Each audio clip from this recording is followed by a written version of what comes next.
All right, everybody, welcome back to the BJJ101 STOREROOM podcast. Today we have an awesome guest in Khas, Mariavi, where Lucas is coming back and visiting here again, helping us out, and I'm here again. So we always start with I like to start with a generic question. It's more like just kind of like introduce yourself, talk about like your upbringing and your childhood and stuff and that type of thing, but then also like where you were kind of introduced to martial arts along the way. So grew up in Mongolia. Yes, exactly. How was that? It was good. It was actually really good. I always say like, hey man, if I could do it all over again, reborn and everything, I would do it with the same parents in the same place and everything. Okay. Like, because that's how it was good, amazing. how good it was. Amazing childhood. Yes. Like right at the end of socialism. Okay. Yeah. Communism, Yeah.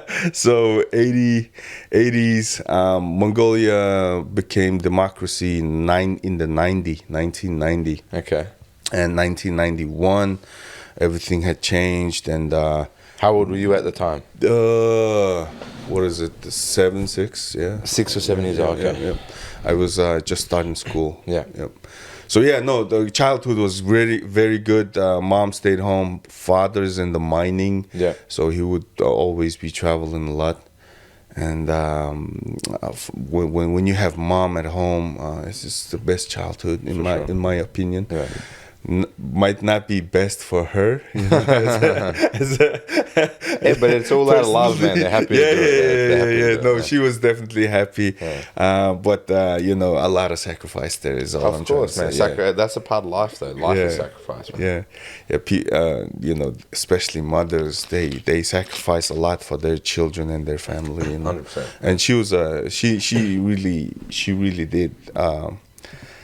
Sacrifice and came up for us, I guess, so martial arts, Bruce Lee, right? Bruce Lee was huge.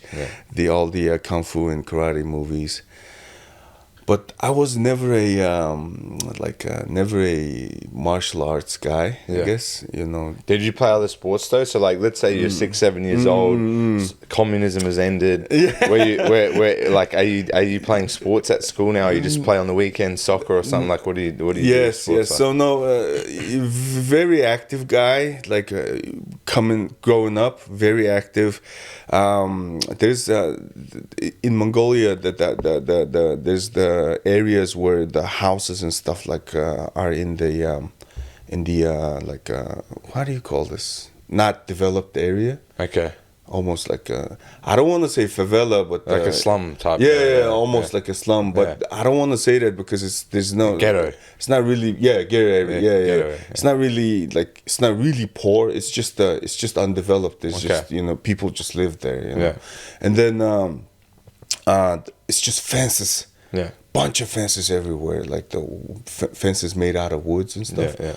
And I would just climb fences, climb the houses, and then jump all the way down and stuff. And then one summer I got this liver jaundice. It's that illness where your liver gets messed up. Okay. And then you turn yellow. Okay, wow. Yeah, yellow green almost, And I got I think the kids in the area, like 8, 9 kids all got it that summer, I think. So I probably got it from them. And then the jumping, I don't think helped at all. Yeah. And then I got a real serious one, and I had to be in the hospital for over a month. Okay. Yep. And then every time it would get better or whatever, I would go back to my own ways and start jumping and stuff. And then my mom had to pretty much strangle me down or something, almost like I had to. So from then on, it was no sports for me, man. Okay, so she's like, you're getting sick all the time, so stop doing this stuff that's causing you to get sick. Yeah. So I was not a real sports guy. What does that illness do? Like, what exactly? So I actually don't know. but it messes up your liver bad. Okay. That's big why you time. Turn yellow or green. Yeah, because I think the blood's not flowing or whatever. I don't know. Okay. Yeah. So the kidneys and the liver have like something to do with the purification of your blood. Or exactly. Filtration of your blood for sure. Yeah. Exactly, and then the filtration of the food and stuff. Okay. So yeah. So I really don't know, but it was kind of rampant during those couple of years in Mongolia. Yeah, in my city, even maybe, and there's like every year there's some other stuff. So there was that, and then there was 1 year when I was growing up was the pig, I don't know what's called it. Like you get like a bumpy.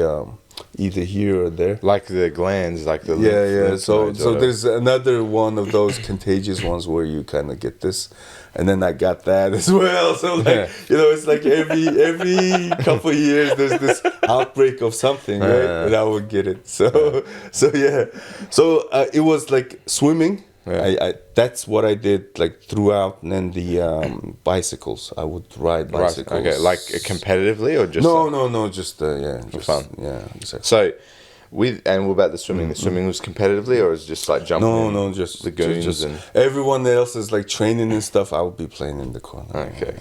So that's what I'm saying. Like I was not a. It was more recreational.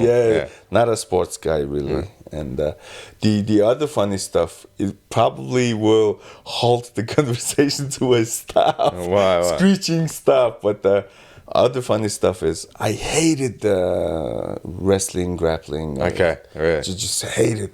Like my father would put the Mongolian national wrestling is huge in Mongolia, right? And then we do this Independence Day holiday, Naadam. Okay. So on July 11th and 12th every year, it would be Naadam, and then we would do the 3 games. The wrestling, bow and arrow, shooting, right, and then horse racing, right. Okay.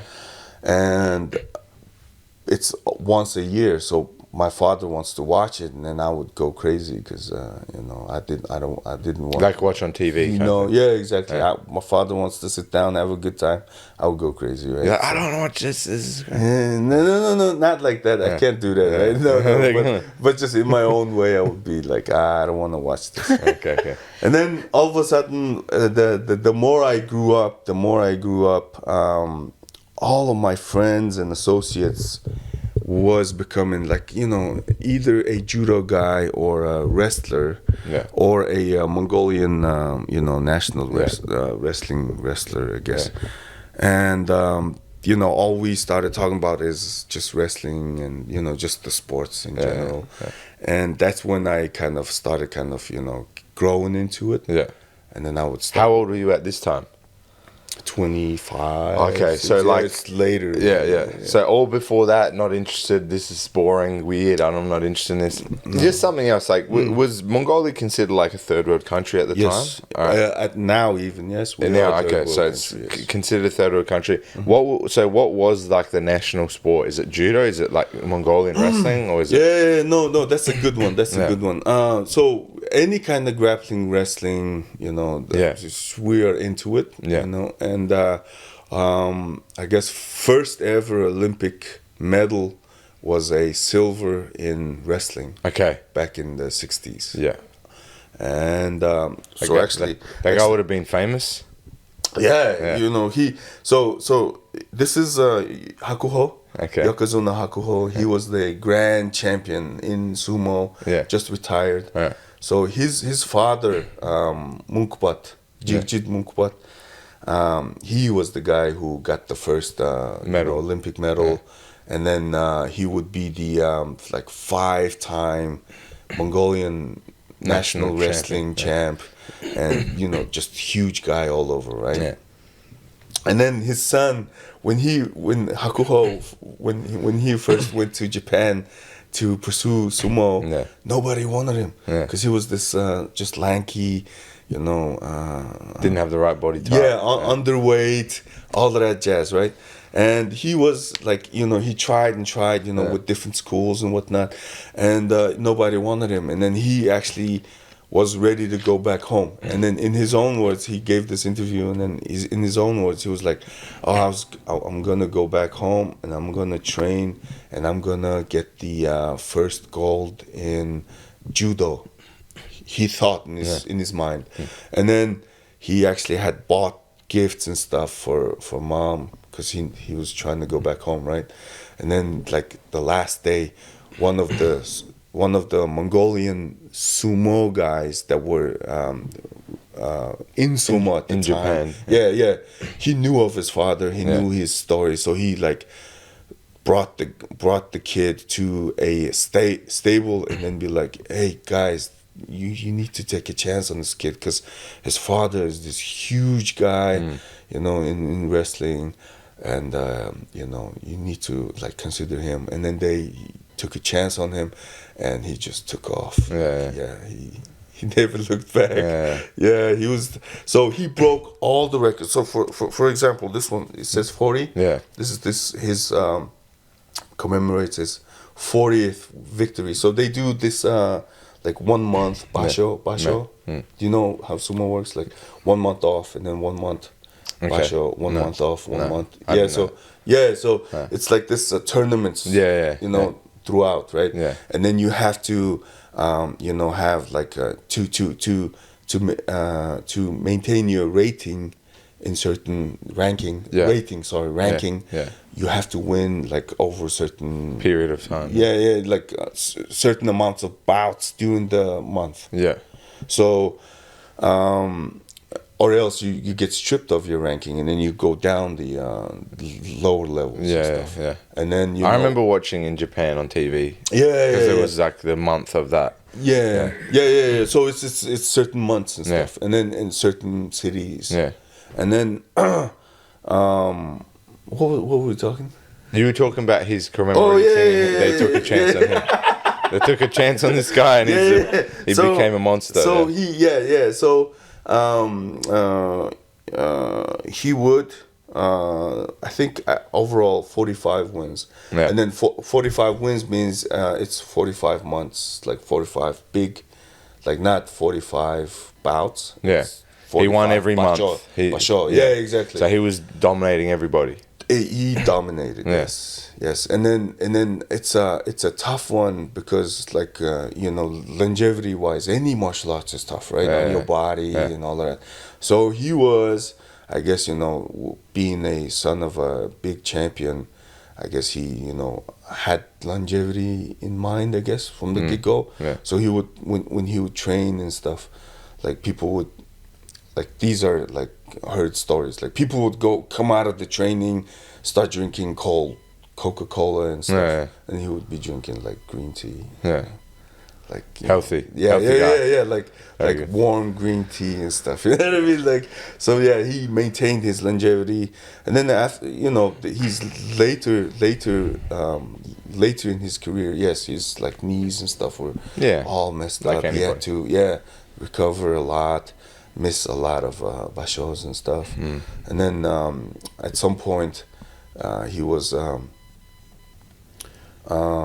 missing a lot of bashos, and only Yokozuna in the game at some point. So he had to be in the tournaments, because no Yokozuna there. So, you know, what's Yokozuna?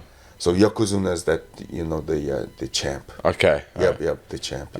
So he was the champ at the time? Yeah, exactly. The only one. And then you have to like win a lot, and then the sumo commission has to approve you and stuff to become Yokozuna. And to do that, your personality and all of that has to match. Okay. Like if not, you get stripped of your ranking, whatever. Title, or the main guy.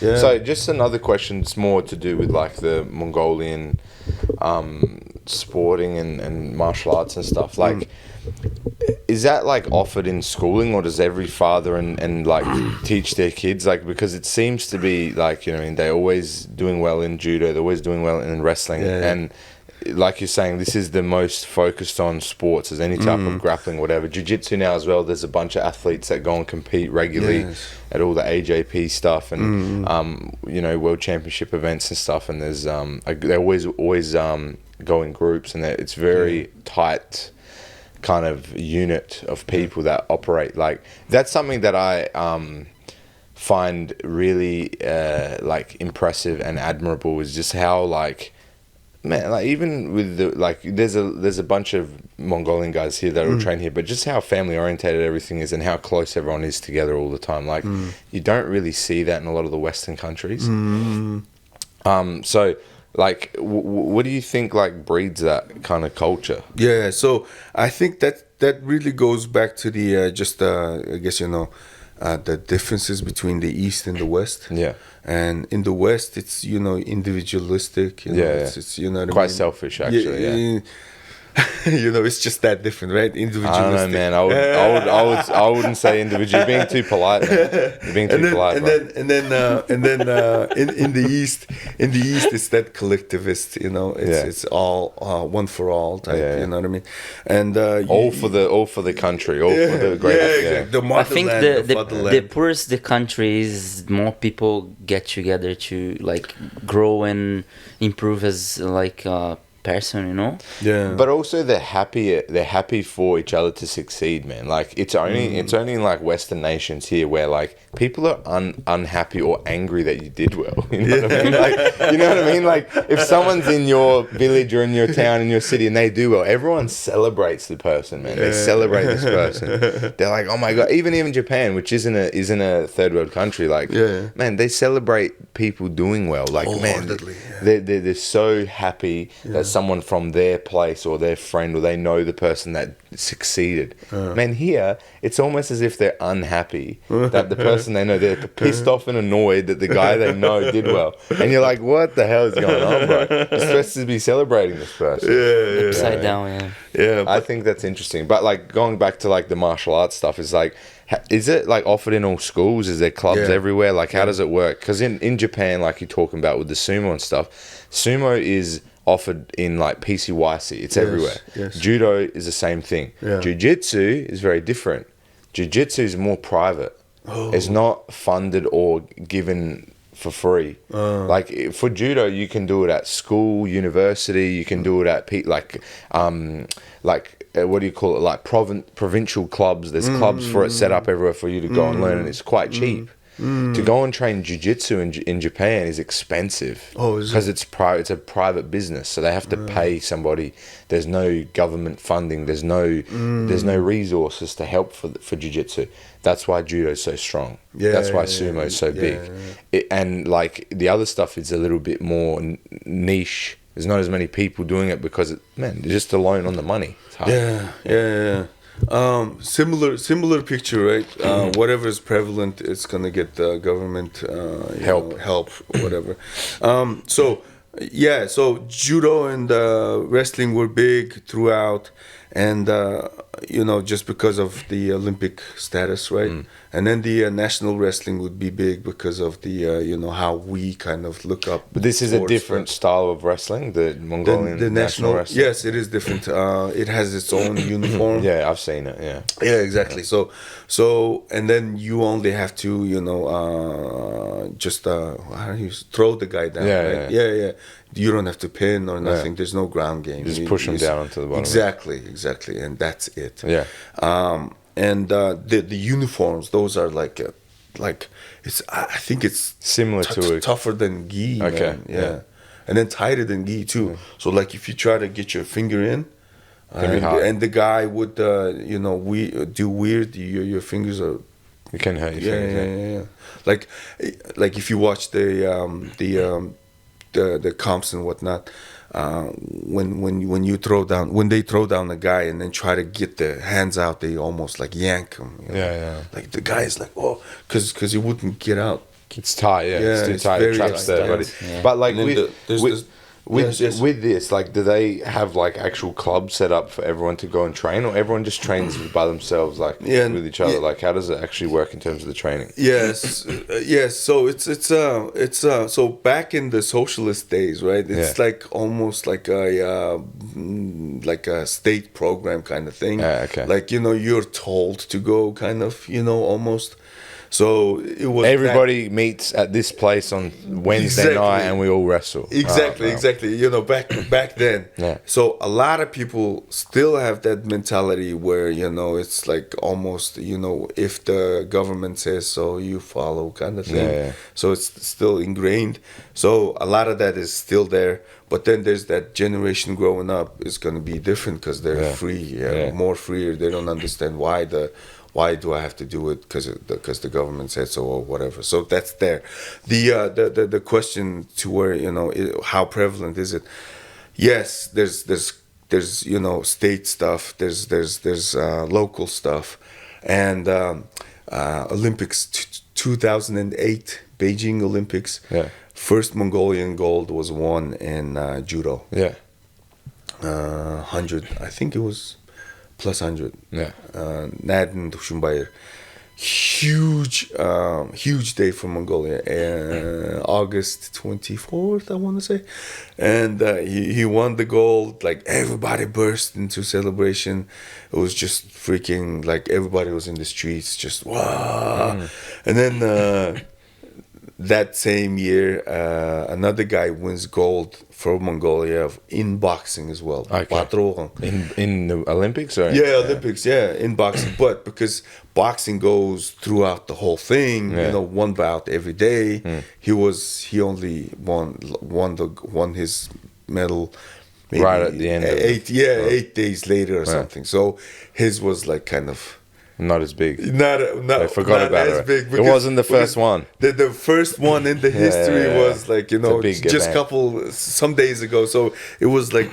But also it was a grappling martial art too. Yeah, and that's something that's interesting to talk about because so now judo is huge out there because people saw that, and then there's a lot of incentives to where if you win world titles and Olympic titles and whatnot in judo, wrestling.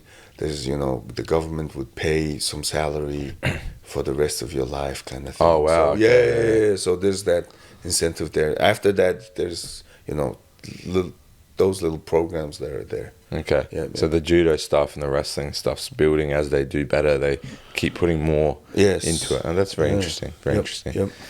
Yeah, man, like that's really cool because there's a bunch of like Mongolian athletes that always travel that obviously have a very good judo base that I've seen at major competitions. But I just think it's like I think this is again like another cultural thing. It's so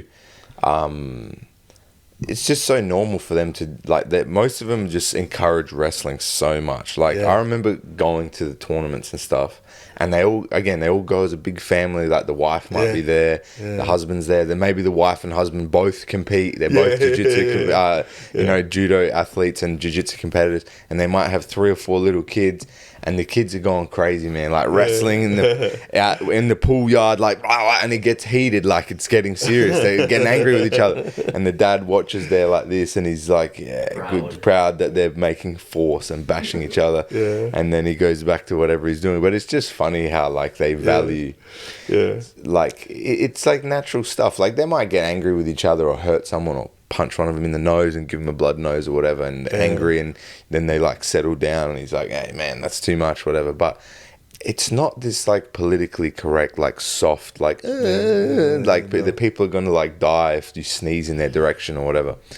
I just don't understand that. Like it's such a huge contrast. It's like, and I think like Lucas was saying before, people that come from like tough situations, they're generally more robust people because you have to be, but they're also just like more balanced. You know what I mean? They're not like extremely crazy views and stuff like that. They have very like normal views. Like I think only here where life's really easy in Western countries and there's no real struggle that people develop these insane views because you've got too much time to sit there and think about bullshit. I agree. Do you know what I mean? Yes. So like I just think it's really interesting, but like you know, they might be doing crazy stuff and bashing each other, but everyone's happy, man. And even if they upset each other, even with the children, like 3 minutes later, they're all good and happy and laughing again. Like, I think that's the way it's supposed to be, man. I agree. I'm on this phase where, you know, I'm reading about a lot you know, how human history has developed until now.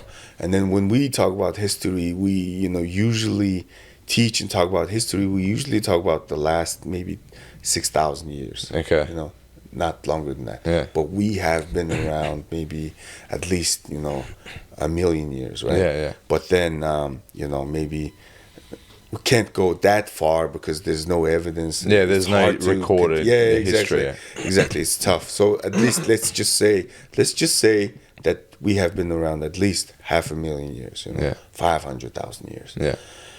And 500,000, you know, when you say 500,000, like in years, man, that's long time. That's a long ass time. Yep.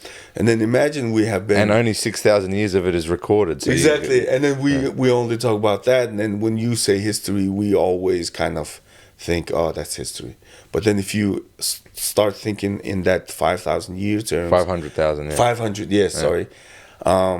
You know how we developed to, you know, to where we are now. Like we should evolution. I don't think we have been eaten 3 times a day. You know.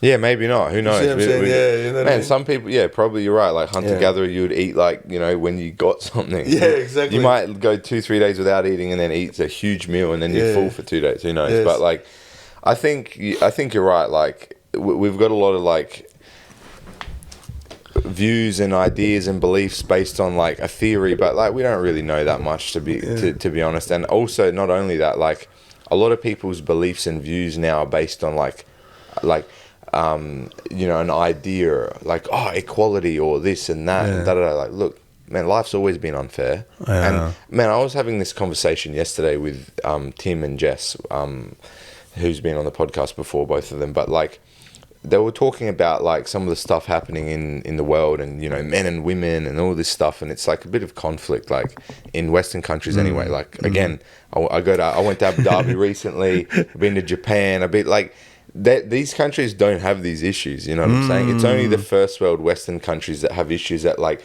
the sexes can't even get along. Like you're like, what the hell is going on? Like all the other places on the planet, everyone's fine. Like they're having families and you know, like life's not too bad. But like the world's never been fair. Yeah. And I think everyone's always had their way to get what they wanted. Like you can't compare a mouse to a cat and then say, oh well, we're gonna like genetically modify the mouse to give it claws, and like it's just unrealistic, delusional stuff. And it's like that's the way like kind of men and women interact a lot of the time too. Like we're completely different animals. The psychology of how we think is different, and there's a lot of literature and information to prove that. I just think that like people try too hard in a privileged scenario where they don't have any problems, so they create their own problems, man. They create their own problems. They're like, there is no issue, so all right, let's make one. And the one that we're making is like, we have to be perfectly even and equal in every way. And it's like, what? No, we don't. We're different. It's all good. It's all good. Like, all right, you know, men are like this, women are like that. They're different. They do different things. They think different things. It's all good. It's all good. Like, it's not an end of the world. You know what I mean? But yeah, I just think that's a really not a very sustainable or efficient view to have. Like it doesn't lead to anywhere positive. It just leads to more problems. So I think people should just focus on like positive things that they can actually control in their life, instead of like trying to recreate the world to suit what they think should be. It is what it is, man. Deal with it. You can't change the world. If I don't like that the sky's blue, too bad. Oh, I want it to be red. All right, let's shoot red ink into the sky and flares into the sky to make the sky red. No, that's stupid, man. It's a waste of time. And there's also going to be some type of negative towards that. So that's very zen of you. Like you know, there's this series, and then there's this gal trying to like focus and sit down and meditate or whatever. The noise in the city is terrible, right? And then was a guru or a doctor. And then he goes, hey, man, like that the noise is never gonna go away. Yeah. You know. Yeah. Like, and Stop then, trying to change shit you can't change. yeah, man. like Yeah. you know, that kind of gives her perspective, and then she's like, oh, and then she kind of centers, Yeah. and then from then on she starts like, oh, I can actually die down the noise. It's like, it's not me, it's not the noise, it's me, really, you know, focusing on the noise. Yeah. You know what I mean? So I think agree, in, man. In So- Western countries, people don't have enough problems, so they need to create problems for themselves. As when you're born in a poor country, like I was born in Brazil, people they have real problems. Like Yeah, they don't have if- money, they don't have food. if they don't have- work, they won't get food to eat tomorrow. You know, so it creates a meaning for life. So they can't think of another, like creating problems of their lives. You Yeah, know? they can't So- think about like not because getting they- along with their wife because they whatever, already like, have they enough to. problems to survive, you know. yeah. Really quickly on the hunter gatherer stuff, Yeah. right? So in South Africa, there's this oasis in that desert, Kalahari Desert, right? And then it seems like it's in the middle of the desert. So when a bunch of the colonialists came in and they started farming in the area, they didn't get to the oasis. It seems like. And because it's in the middle of the desert, so it wasn't, real farmable, I guess. Yeah. So there's this like tribe of people that's in the oasis, almost like left alone, kind of for the longest. Yeah. And then in the 50s and 60s, scientists went in there and started interacting with those people. Yeah. And then they think that that their way of life have been around for like 500,000 years, right? So those guys would kind of tell their experience with the farmers and all of that jazz. And then what the farmers say. Farmers are Western guys, right? Yeah. They say, oh, those are like very childlike, primitive like, people, whatever, right? And then the indigenous people, they would think of the farmers that, hey, these guys have, wives, kids, house, food, wine, car, like everything, but never happy. Yeah. You know what I mean? Never happy. And then that's what they noticed the most, right? And then there's these kinds of, experiences recorded throughout to where, you bring some indigenous guys into the, developed world, or vice versa. It's always these, experiences where, the Western guys were like, they're always together. Why are they always together? Because in the West, you're always alone. Alone by yourself, you know what I mean? Doing like, your own thing. Yeah. And then a lot of people go to America, and especially from these Eastern, collectivist type of countries. And then first thing they noticed, and myself included, is how lonely it is in America. Like, it's just, you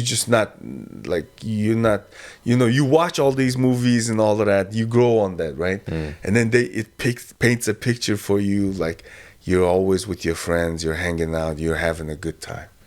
You go over there, It's not the you same. don't see that. Yeah. It's not real. It's fake. No, yeah. It's a movie. So it's way different. And then even to the point where, like, at the airport when they first flown into America, there's a bunch of Spanish guys just checking your passports, right? It's like, where am I, man? I hope I'm not in Mexico, because I'm worried now. I don't know where I landed. I'm not going to fall asleep on the plane. I'm gonna change up a little bit the subject, because I want to talk a little bit about you had a lot of background with like having family friends doing wrestling and stuff, but it never like did wrestling yourself. Yes. But Tell us a little bit when you moved to Australia. Yes. How you started jiu-jitsu, why you started jiu-jitsu. I want to know a little bit about that. Yeah, so that's like the every guy's story nowadays. I think, you know, UFC blow up, right? Yeah. And then Joe Rogan came around, right? Yeah. And you start hearing jiu-jitsu here, Jiu-jitsu, there, jiu-jitsu, BJJ jiu-jitsu. there, Yeah. right? And then the other story was I was living in California and I was trying to look into some martial arts, right? How old? Because you said you So started to talk about this stuff at like 25 or whatever. That's 2017. So probably what's 2017? Like 5, 6, 7 years ago, right? With this pandemic, the other thing you notice is with this pandemic, we've been like last 3 years, nobody's noticing.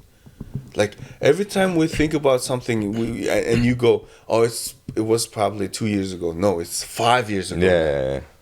Because you know this. Yeah, because no one did anything. It's the same for 3 years. It's just gone by. But anyhow, so 2017-ish, I think when I 16. When you were in the US looking for martial arts. Yes. Okay. And then there was this place, and they had a jiu-jitsu and kickboxing. And then I was like looking at the jiu-jitsu. It was just the guys in gi, just laying around, right? In my untrained eyes, right?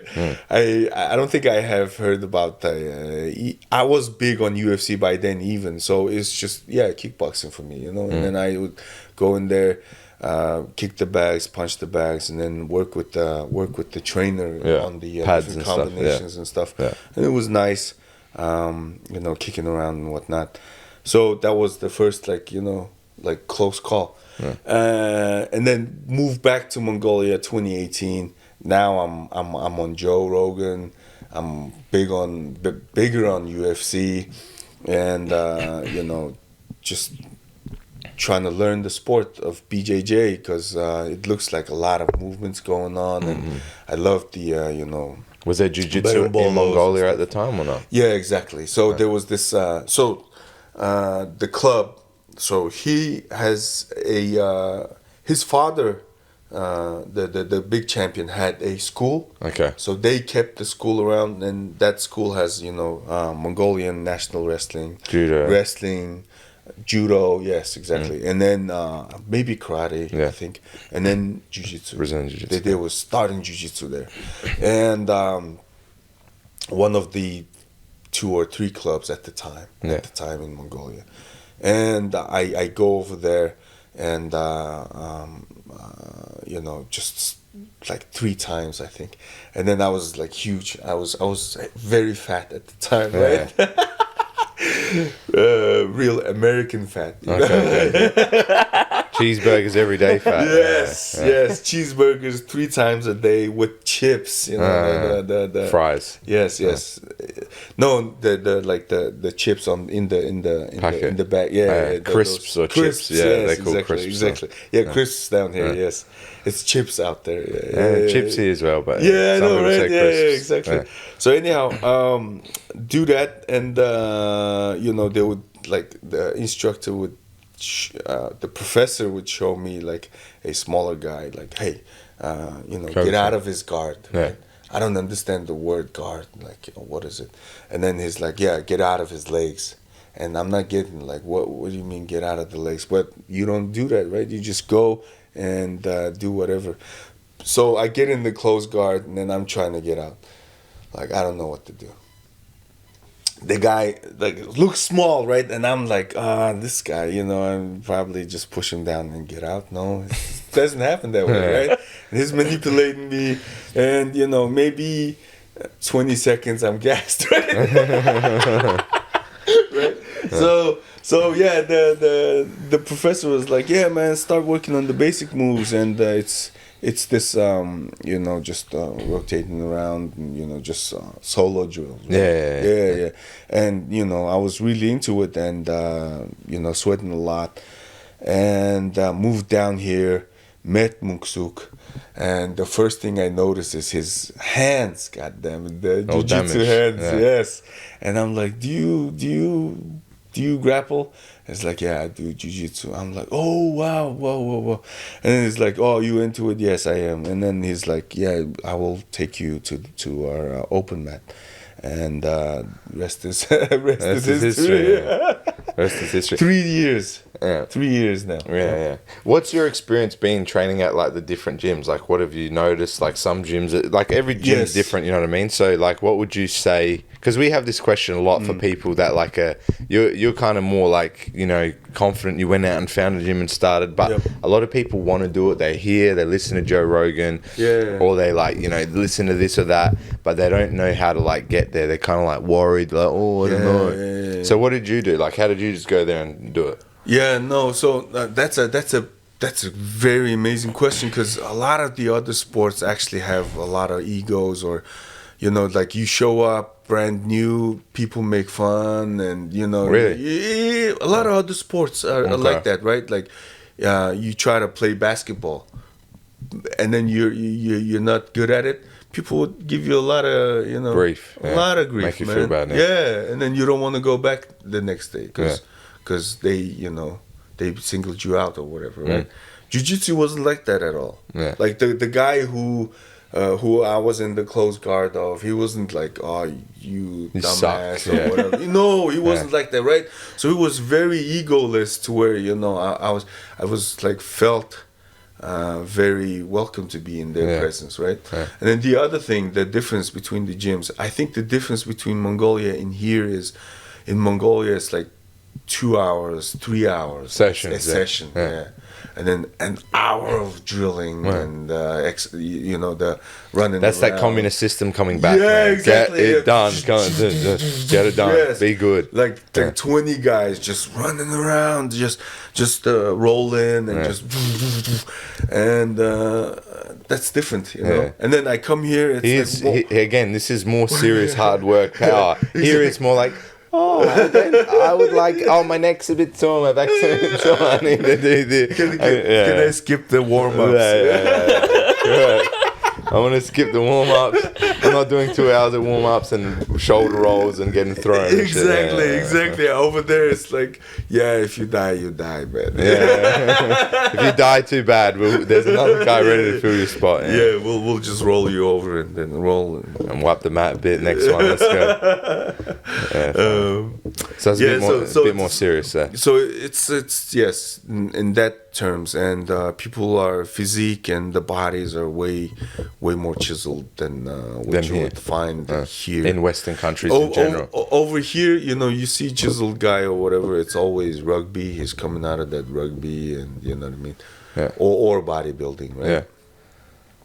Over there, it's in general, though, like, do you find that the body, like, you know what I mean? If you want to talk about that type of stuff, and that's why there's a lot of talk about a bunch of stuff that's happening now about body positivity and all this garbage. Like, Western countries have got a really poor health scenario. Like, most women are out of shape, most men are out of shape. Like, the rate of obesity and like people that are overweight is like 60-70%. It's huge. Yes. You know what I mean? Yes. I think Australia at one point was like the worst in the world, man. Oh, wow. Yeah, like Australia was really bad. I don't know if it still is, but like most Western countries have got like conventions set up where you don't hold people accountable for their bad choices. Yeah. Do you know what I'm saying? Like, if you... It's too free. Yeah, if you're too sexual and you ruin all your partnerships and marriages, it's like, you're just exploring yourself. If you're too fat and unhealthy and whatever, you love your curves, girl, or whatever. Like, it's just like all the... No, man, it is. It's really... If you're terrible at sports and you're terrible at these things, it's all right. Here's a participation trophy or whatever. So, like... I just think... So you don't try hard even? No, you don't try hard because you're not encouraged to. And also you're actually taught and told that, well, trying hard isn't even important. You're special the way you are. No, you're not. You're not special, actually. Everyone's the same. Everyone's mediocre until they work hard to get better than that. Yeah. And like encouraging people and telling people that they're special just for existing, I think is wrong. It hurts society, man. I agree. You raise a bunch of people that are just like entitled and believe that they deserve everything just for existing. Well, actually, no. You want a good marriage, better work hard to do that. You want a good business, you better work hard to do that. You don't deserve things just for existing. Sorry.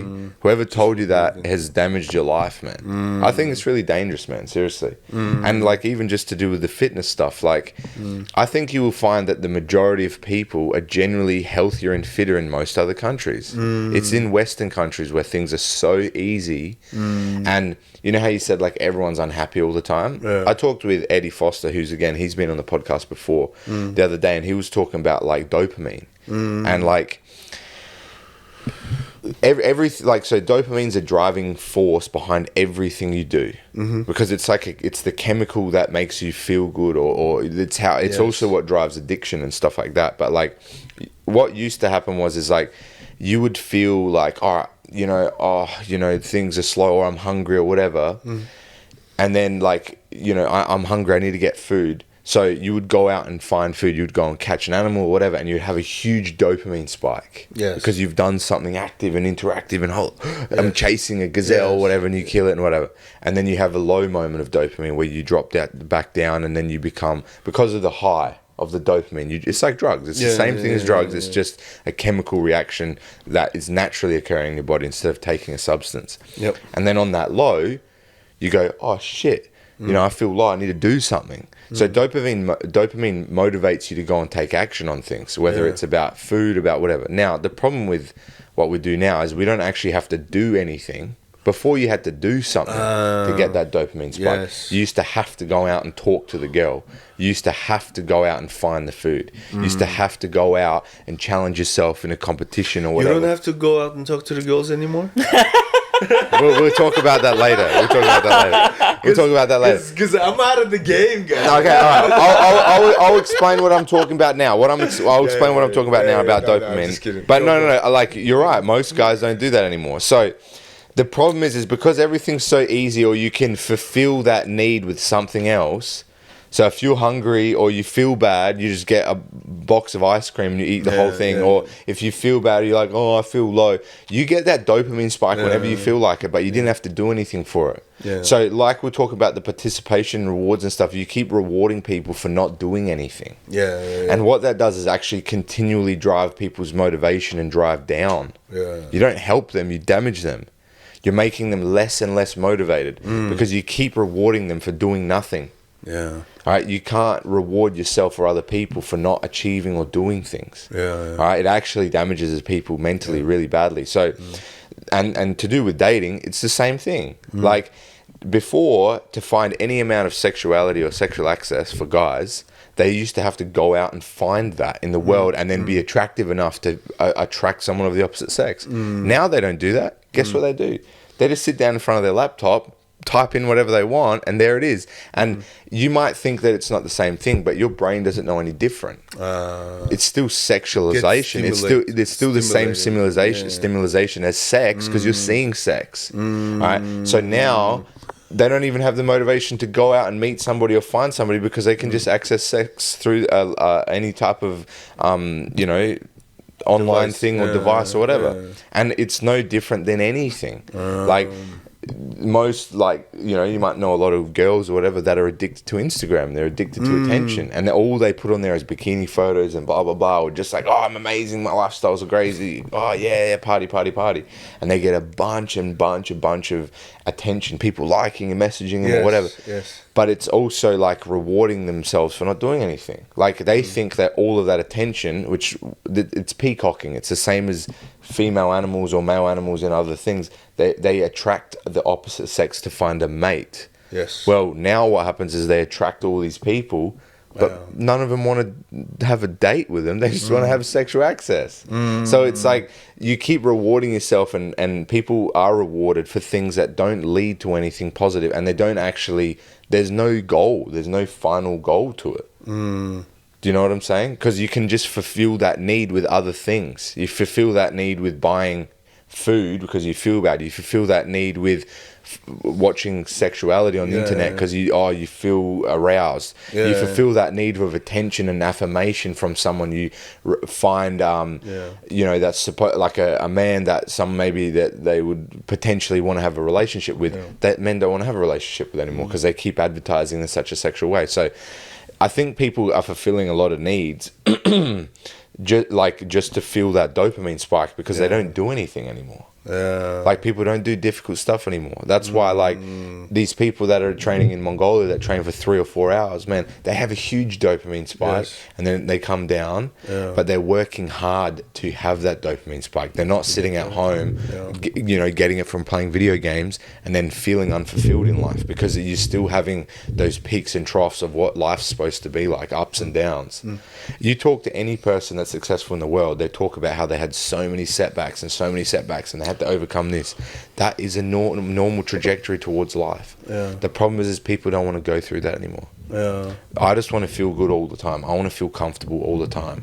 I agree. And it starts in most westernized countries, because that's the ideology. Like, there's this utopian version of the world where everything's it's going to be amazing all the time. And it's kind of, I think it's coming into a lot of other cultures a little bit as things get more westernized and stuff. But like, this is something I think scary, man. Because and I think if the more people do martial arts, the more people do things that are difficult, the more people that go out and risk.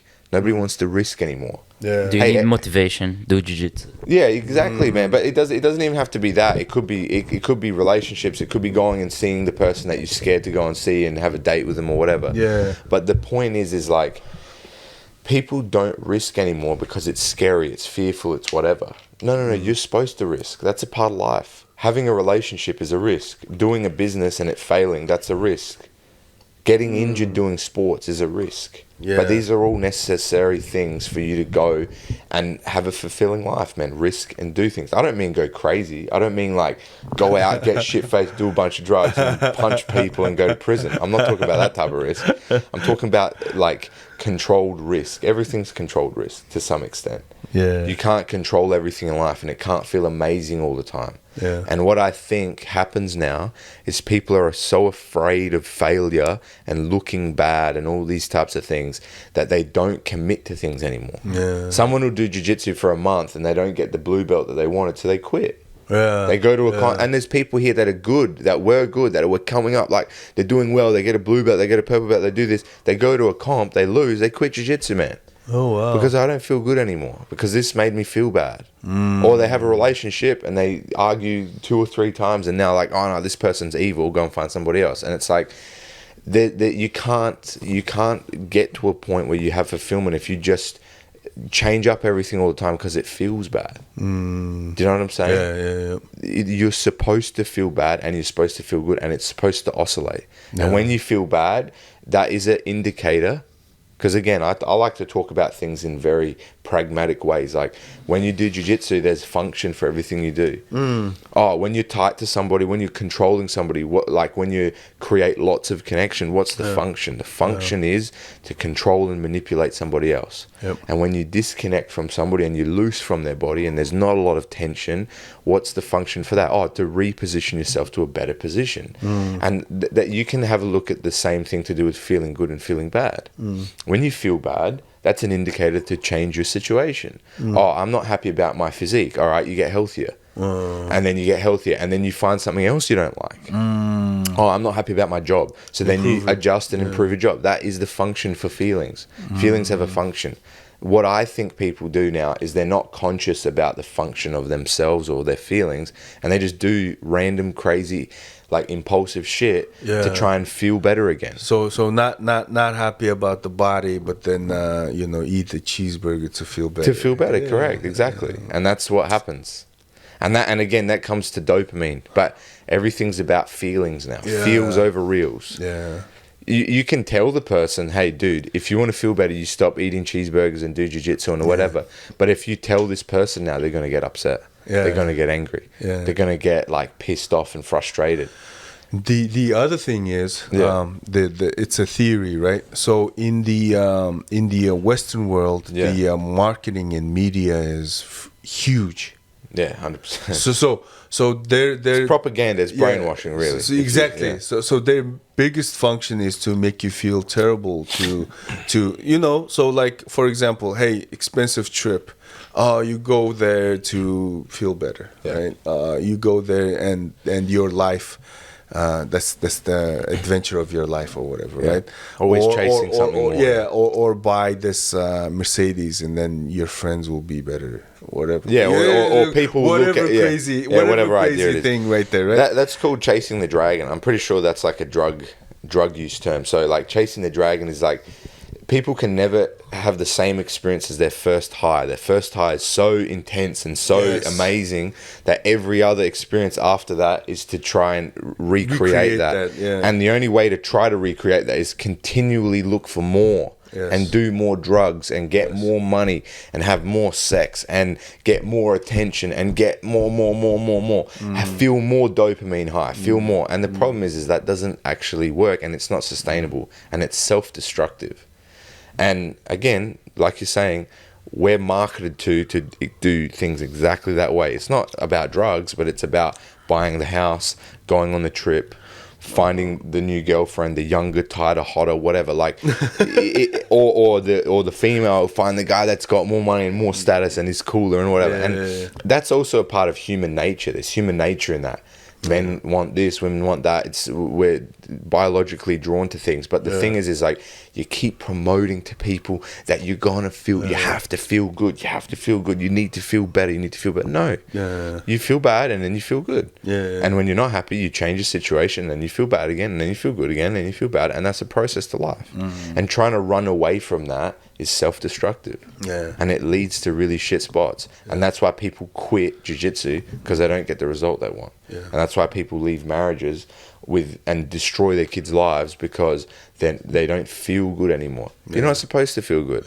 I've had this conversation with a bunch of people, and they're like, oh, I've been on dates with people and talked about it too, and like, oh, I wasn't happy and all this stuff, and I'm like, yeah, but that's normal. And they're like, oh, what do you mean? Oh, have a think about this. Like, you've been upset with family members before, haven't you? Sometimes you haven't spoken to them for a year, a month, 2 months, 3 years, who knows? But you still love and care about each other. And then you put that aside and you spend time together and all this stuff. And eventually it comes back, because you can't be bad forever.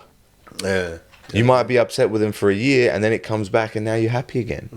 It might have been when you were a kid. Your parents were really harsh, and you didn't feel loved or all this stuff. But then you realize as you get older and you find more perspective, you go, you know what? They were doing everything in my best nature.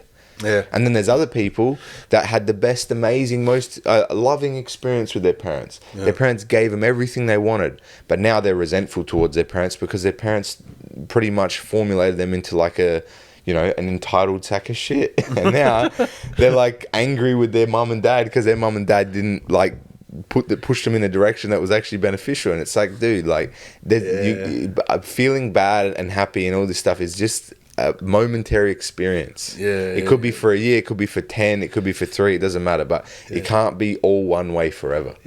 It's gonna rebound, and it's gonna rebound, and it's gonna rebound, and that is life in a nutshell. And that's jiu-jitsu. There's times where you get smashed for a whole week and you get bashed rolling, and then there's times where you bash everyone else and you're on and everything's on time, it's great, you knock the guy over and you do this and you do that. That is a normal process. You know what I mean? Like, I think people really don't understand the realities of the world because you keep getting brainwashed by consuming Instagram, by consuming normal television. Like, you go and watch Netflix now, everything's the same story. Everything's the same story. You can't remember the last thing you watched anymore. Because it's all the same shit. And it's all the same, like, ideology, propaganda, whatever. Be an individual.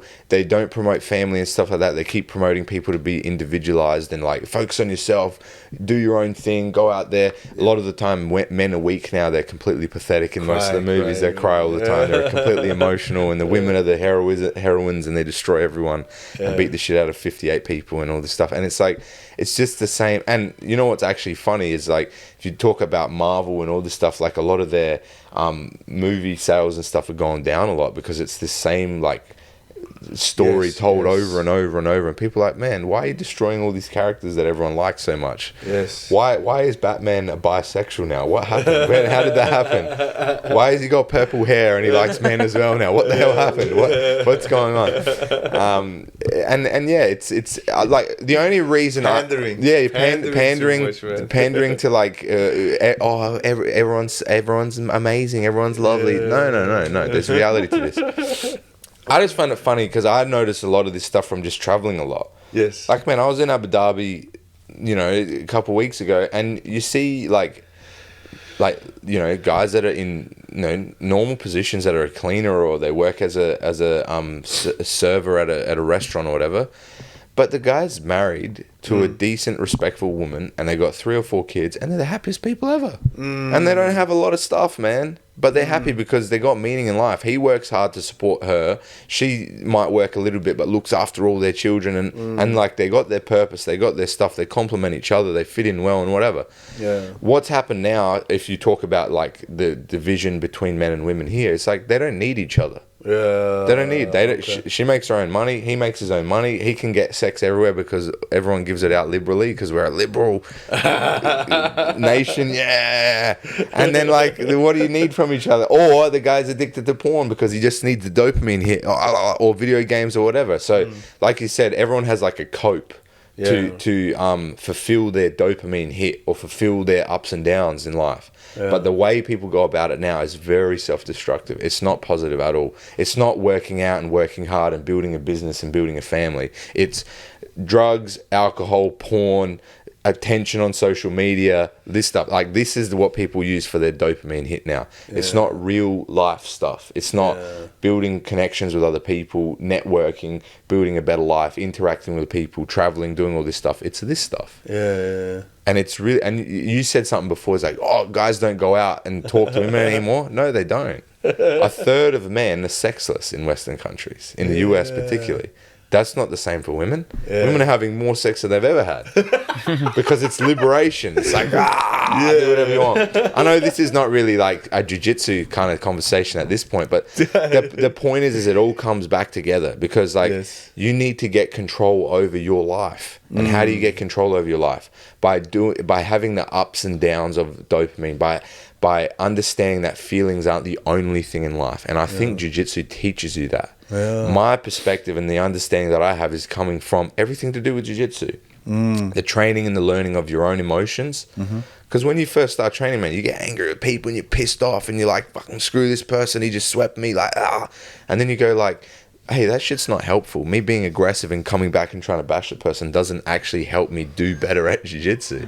I got to learn how to control myself first, and then you can start to recognize things. And we've had a conversation with a bunch of people, and it's like, when do you know you're actually getting better at jiu-jitsu? When you can actually remember what you're doing in a roll. When you can actually analyze what the hell you're doing. Because I guarantee you 90% of people on the planet that live in Western countries have zero understanding of how they live their own life. It's just zombie mode. It's just emotional zombie mode. Everyone's like, oh, buy that, oh, do this, oh, everyone else is doing this, oh. They're just all going along with the flow. Like, they can't consciously sit down and say, hey, I did this because of that. Do you know what I'm saying? I did this because I want to achieve this goal. Most people have zero goals. They're just doing what they've been panded to do. Like, hey, everybody, brainwashed to do, programmed to do. Khas, what jiu-jitsu changed in your life? Because you're talking about like healthy and stuff. What changed in relation to like diet, the way you used to eat, the way you eat now? Like even like routine and doing stuff like used to wake up in the morning, now wake up early or later. Yes, everything. To answer that question, yes, the sport really changed everything. I was trying to get better at this, so like sleep, try and get as much of it as possible before coming in, right? So when you feel slept and rested, is just roll better, right? Yeah. Body feels better, you feel better, so all of that stuff. So you try and like conserve all that energy to come get on the mat and stuff. So and everything starts kind of everything else in your life starts kind of get aligned towards that mission to where hey, come on, get on the mats as prepared and as fully as possible. So diets and stuff not really changed, but still like drink less, like drinking less is one of the things to where, you know, I'm just trying to get as much rest as possible. And now I think I think of my body as, you know, hey, this is my body, you know. Before I never thought about it. I never would give it a think, any thought, you know, at all. And now I'm thinking, oh, like, for example, like, you know, I used to think, oh, you know, you drink, you go to sleep and sleep it off, right? But now I know that, you know, when you are sleeping, like, let me go back. When you are drunk, your body feels very terrible. Like you feel like nauseating. You like hungover or drunk, like drunk, really drunk. Like you know, your body. Yeah, it's toxic. Feeling terrible. It's toxic for your body. You're intoxicated. Yeah. And then imagine even when you're sleeping, the same thing is going on, right? Like with your body trying to fight it off as well, even though you're sleeping, right? So it's you know, now I know that, and I'm trying to like drink less. And there was a point where I didn't drink for maybe almost a year, like nothing, like no drops. Like Eduardo would like, oh, you're my, you know, like Eduardo was like, oh, you losing weight, not drinking. Oh, I'm gonna do the same thing, because you know you make me feel bad. So you know that kind of thing. So it was your inspiration to do the same thing. Yeah, exactly. So I was on the roll, and then now I think I'm relapsing to where, you know, eating a little more, and then not coming to training as much because I changed work, and then there's more hours at more stress, more things like that. Yeah. So it's there's that little change coming in, but still, to your point, Lucas, this sport has changed my life the way I never you know, did before. Even this long hair stuff, right? Like I'm trying this long hair now. Yeah. Like I never had a long hair in my life. You know, so you know, just these small stuff, like I never did it like before. And the sport, like, you know, makes me think in ways like you know, trying to improve a little better. Yeah, and you kind of like open up your creativity and stuff, like you're saying. You try to do things, you get more confidence, you do whatever. I think that's a really important point. Like